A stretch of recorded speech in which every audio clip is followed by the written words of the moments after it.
Hello and welcome to the Heartbound Editing Podcast. This is episode 10 of the weekly Story Savvy series where we tackle the 52 biggest self-editing topics and tips to help you make your good story great as an aspiring author asks me, a developmental editor, all of the questions that you've wanted to. We have covered a bunch of topics in this series so far, including last week's episode on delivering payoff and catharsis in the global climax and resolution of a story. Today, we are going to really focus on character over plot for the first time by itself and how to create strong character change arcs for them through the story.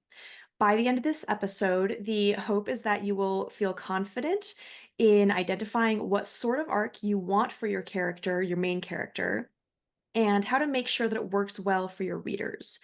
Joining me today to ask all of the questions that you've wanted to is my friend and co-host, Agnes Wolf.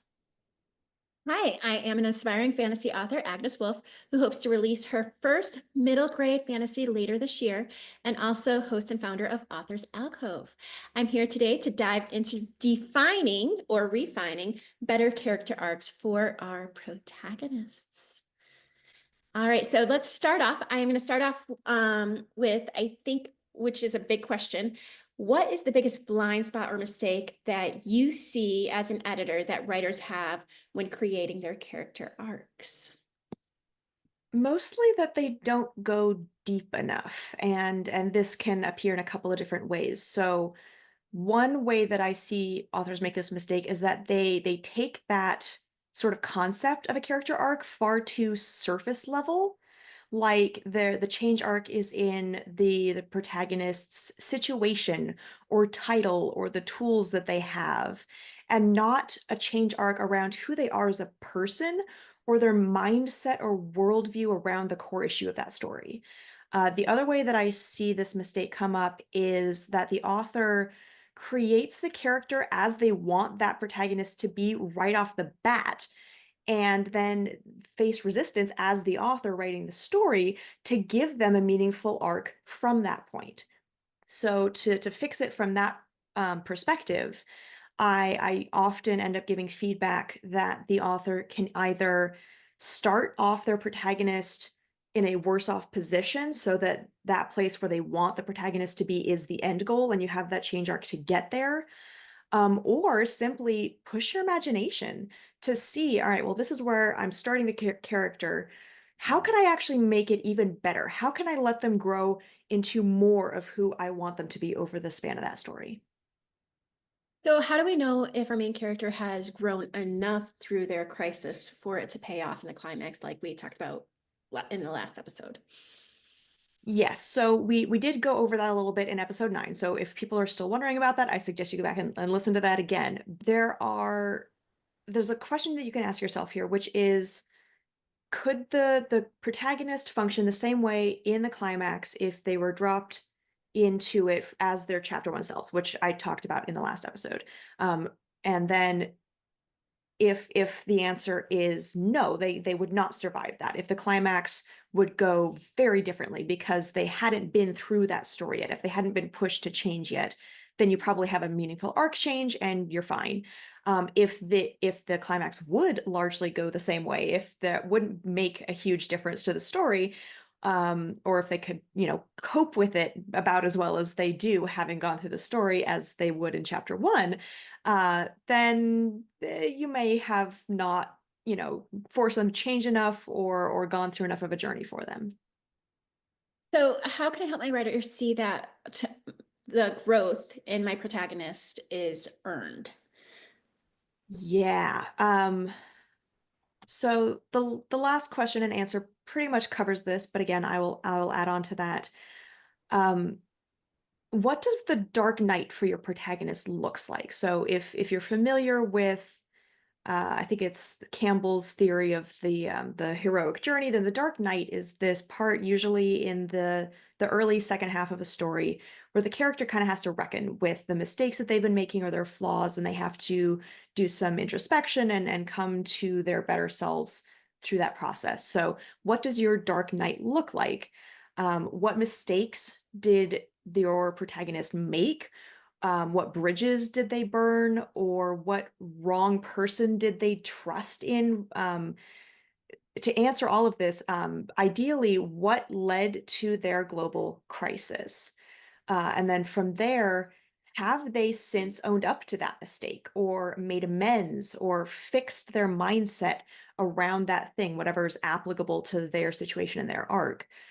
Um, and then from there, you can kind of gauge, depending on your answers there, if they've earned it, then they made a mistake and they made amends for it, or whatever that calculation is for you.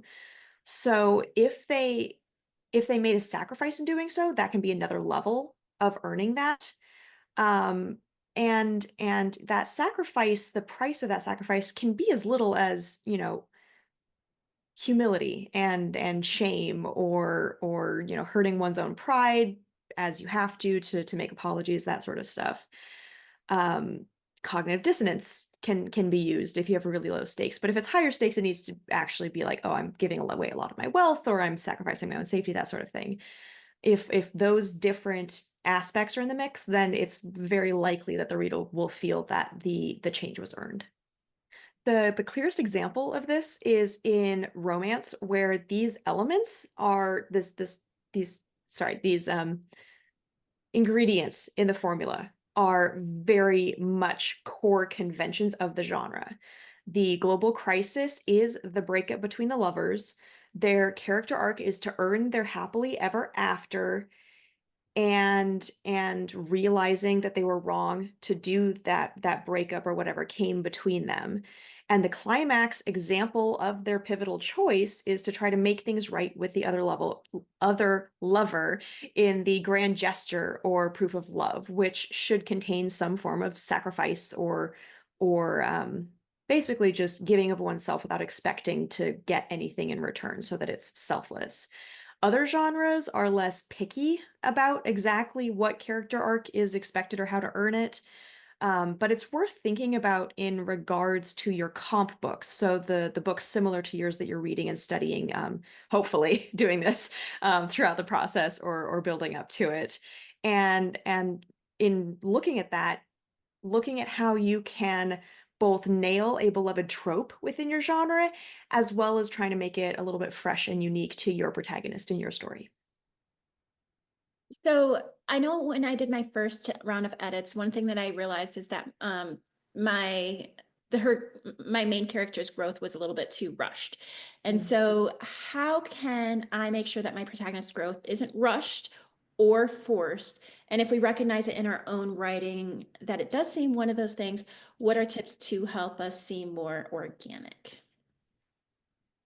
So I'll start off by saying that this is a pretty common thing that I see with particularly newer authors, and it's something that practice will help make perfect. But in regards to sort of how you can adjust that, or if you know that it's an issue, how you can see where and and where you need to fix that, try asking yourself, in what moments in the story, or interactions between the protagonist and other characters, could you tweak or add little things in to explain a more gradual transition of that change? So, to break this process down a little bit further, I recommend that you start out by naming the starting point for that character arc, the lowest point that forces them to see how they need to change, like I just talked about with the Dark Knight, that is often the Dark Knight, and then the end point for that character arc that you are aiming to get them to by the end of the story, or by the climax, or wherever that needs to be really paid off, the pinnacle of it. So the next step after that would be to plan out a number of progressive escalations between those three markers. So between starting and middle, and between middle and end. Um, so that's either going to be progressively getting worse, or doubling down on the flaw, whatever that negative aspect of the character arc is. Ideally, that's the arc between the beginning and middle, or getting progressively better. So changing and learning to be their better selves, ideally between that midpoint or that Dark Knight and their ending point for their arc. I personally suggest a minimum of 3 connecting dots between those markers. But if you really want to go, whole hog with this, then you can try to find a little progressive moment in every single chapter. That's very much up to you, but I don't think that you should obsess on this to the point of getting overwhelmed. So 3 connecting dots between the major moments is a good starting point. So once you have those progressive escalations planned out, um, the the first point that I want to make in how you approach this is the point of building it is that they are progressive escalations so that you can do it in a natural sort of like step by step. If you think of it like a staircase, you walk up each step to get to the next landing rather than jumping. Some people do that, but for the purposes of the story, try to take it up one step at a time to get people, get your readers to follow this journey and make it feel natural and gradual in this buildup over time. The second point I want to make here is that it doesn't have to be a straight line in either direction. It doesn't have to be walking right up that staircase or walking right down it if it's a negative progression. The phrase 2 steps forward, 1 step back is ideal actually for maximum effect so that you can show that that it's very human, it's very natural to have some progress and then you have a setback or have some setbacks and a little bit of progress. So bearing that in mind is definitely gonna be helpful. The third point here is make sure that you are showing rewards or costs for each of these moments for the protagonist, these progressive moments in their arc.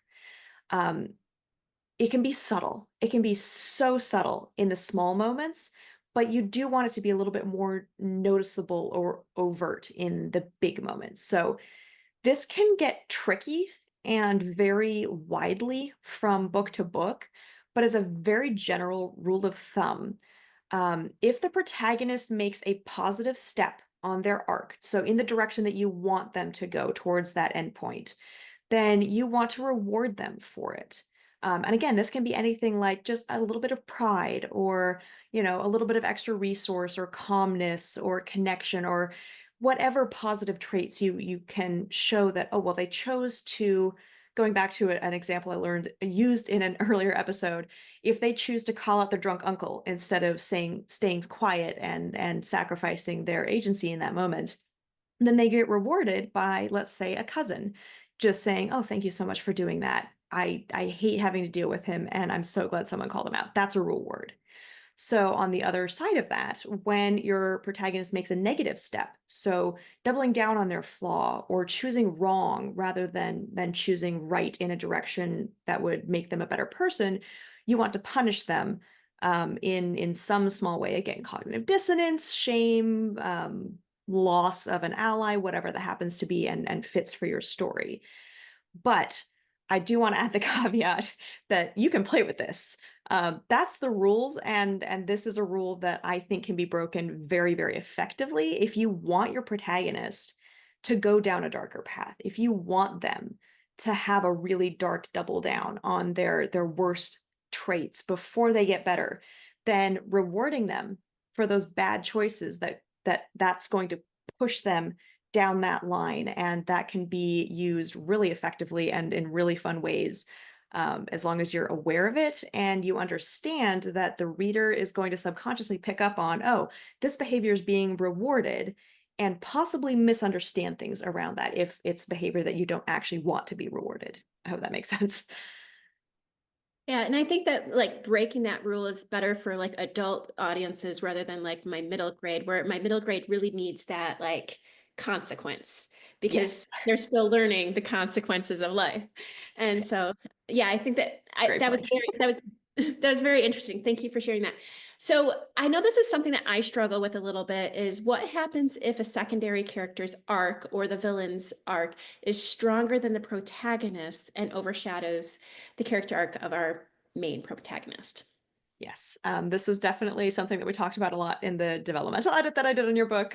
So happy to kind of share this with the audience at this point. As I've said before, your protagonist isn't going to come across as the protagonist if it's being overshadowed. So this will likely leave the readers feeling like the story is poorly written or like they don't like the protagonist, which can be a big problem for people just liking and connecting with the book. Or like they never really figured out what the story was actually trying to be about beneath the surface. So there are three basic solutions to this issue of a secondary character overshadowing the protagonist. The first is you can make your protagonist.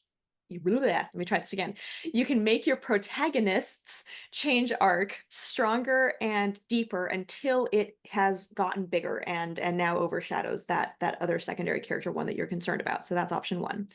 Option two is you can take that character arc that's so strong and so interesting away from that secondary character and instead put it onto your protagonist. So basically taking those actions and that internal journey and changing who in the story has those thoughts and does those actions and goes on that journey into your protagonist. And then option three is make that secondary character your protagonist. This can definitely be the most daunting option, especially if you're writing, a story where the POV matters and you generally want to be in your protagonist's POV.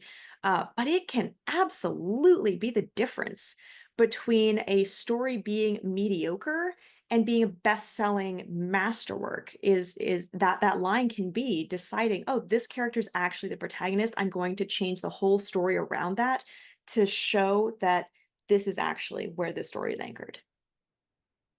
I think that's definitely something that I had to think about when I'm writing mine because I had two main protagonists and I I know this sounds weird, but I actually prefer my secondary protagonist. Okay. And so he's going to have quite the story arc in the second book, but I still have to make sure that she still carries it in the first in both books as well, because I Okay. do want a female main protagonist. Right. So like that is actually been a struggle of mine. And maybe partly I think sometimes is I identify with men. I've always identified with men more and boys. And I had like all male cousins except for one female cousin. I have three brothers. So like to me, I always, and I growing up, I struggled with female friendships. And so for me, like I do identify a little bit more with the male, even though I am a female. So I think that's I also actually identify with that so much, and in my own work, that's part of why I write dual POV. Is I want to be in my main male character's head half the time. So I totally hear you. so that's interesting. Anyway, but back to the questions. This is something I've especially seen in middle grade writing, but I feel like one of the things that I often see mocked about some popular works, like even Harry Potter, is the things are too convenient for the main character. And I think this is probably mostly more so for middle grade, but I do also see it in like, you know, maybe Akatar might have some of this. Um, but yeah, I was looking at that just a second ago. So what are some questions we can ask to make sure that we don't fall into this pitfall of making things too convenient? Sure. So plot armor, as I've seen that called, or generally making things too easy or too lucky, can definitely be overused. And I think part of why that comes up most in middle grade and YA is because you the mo that's those are the genres where you have the most leeway to use that, where that is perhaps expected to some extent. And people will be given an inch and take a mile, so to speak. So let's see. The issue with this problem or this common complaint is has several different aspects that I'll try to go into here. So first, readers want to see how the protagonist is going to deal with naughty situations or hurdles or difficult situations. And the reader can feel cheated when those situations just keep getting dodged or just happen to work out. Second, we all know inherently that meaningful internal change often comes from adversity, so tension and conflict and overcoming hurdles. So, trying to force a character arc that's lacking meaningful tension and conflict can make that feel unearned, which we talked about earlier in this episode. Third, too much luck or convenience can make the author's choices too present or noticeable in the story.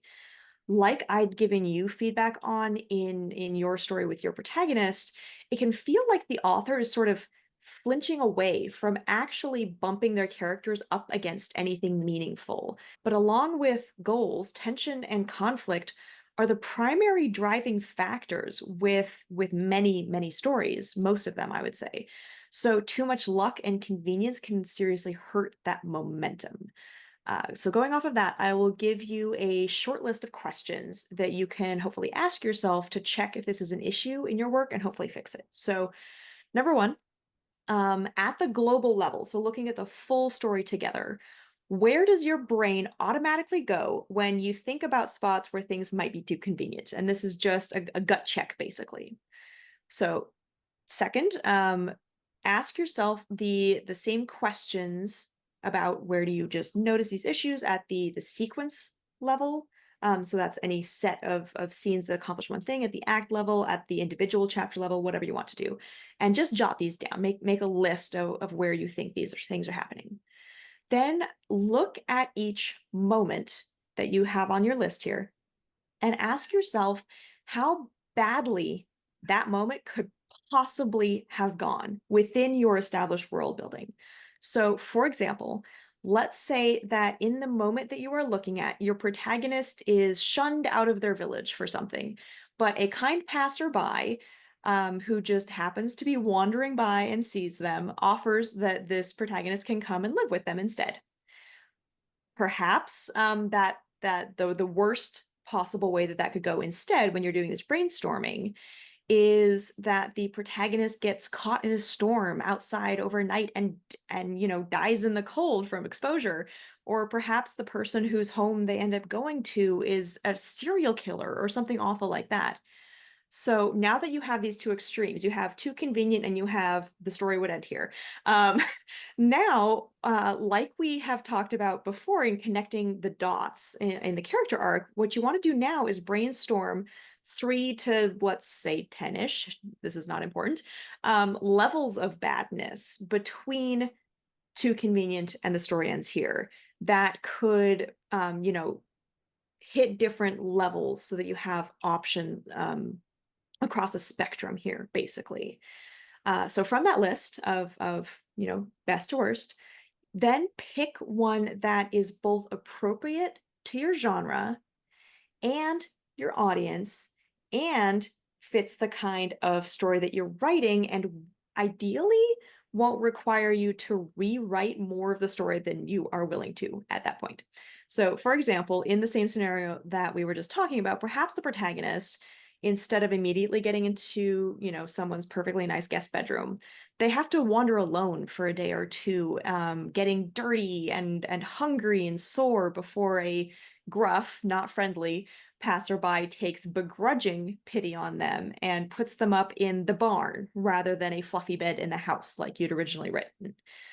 Basically, things don't have to go badly and stay bad to fix these too much convenience issues and luck issues, but replacing that convenience with just a little bit more desperation and need, and lessening that luck by degrees can do wonders for your reader investment and your momentum.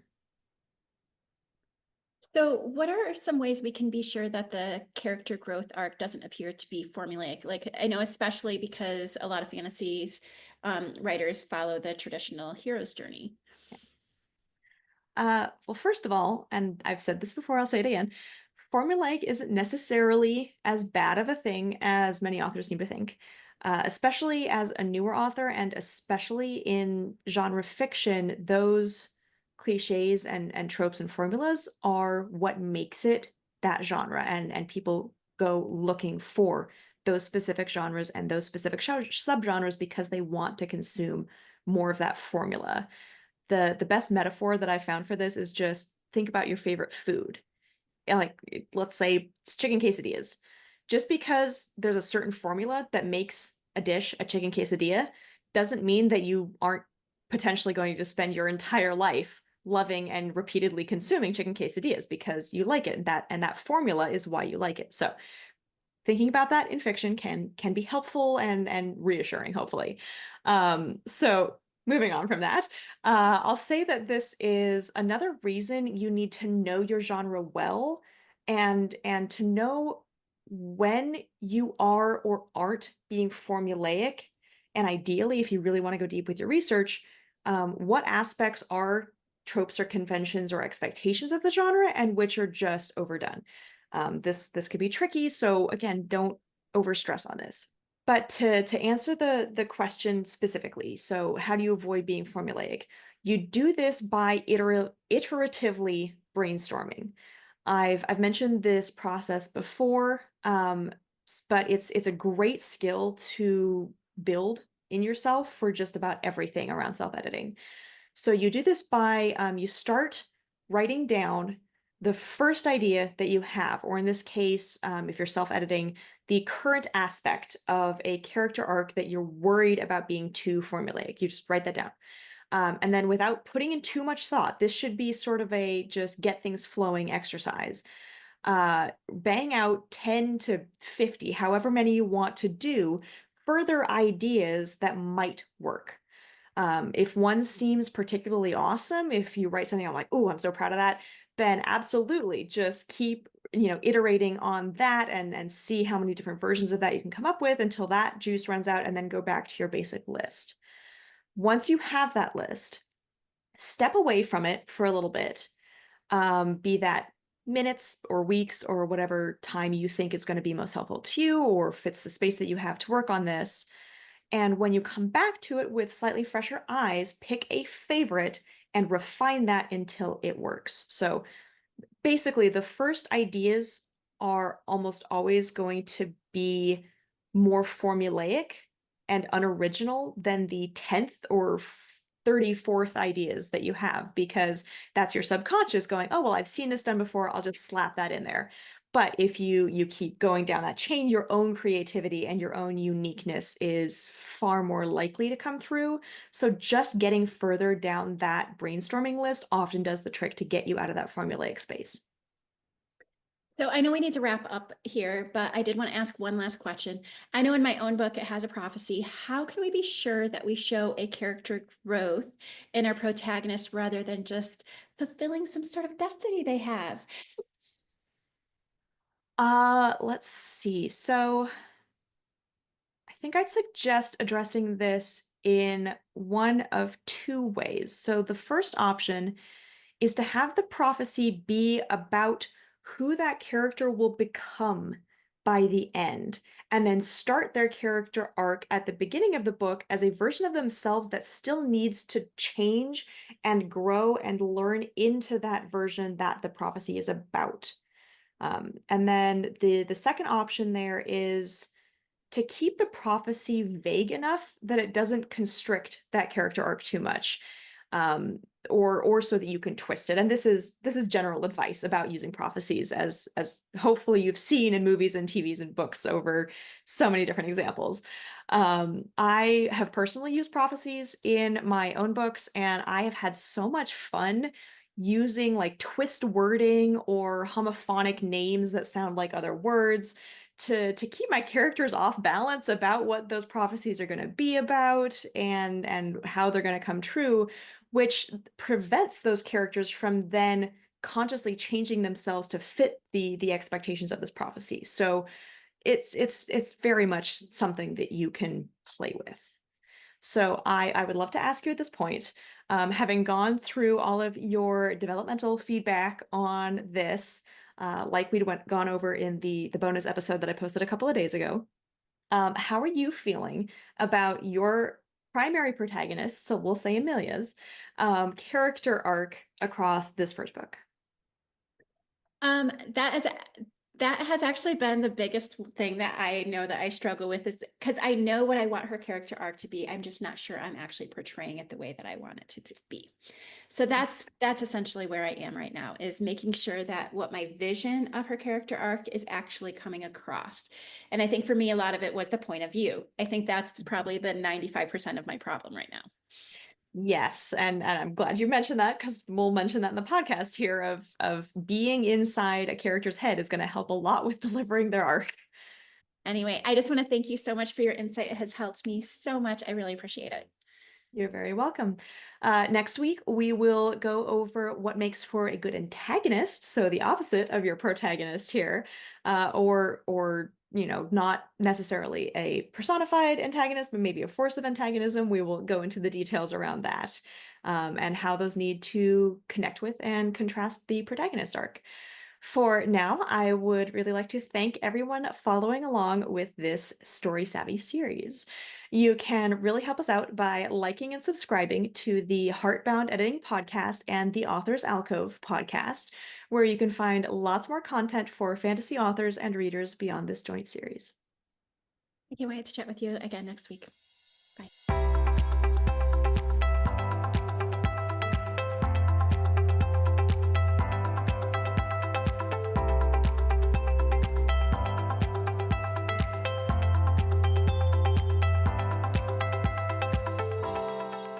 Thank you so much for listening to the Heartbound Editing Podcast. I look forward to bringing you more content to help you make your good story great so it can change lives and change your world. Follow along to hear more, or visit my website linked in the description to learn how I can help you and your story to flourish. See you next time.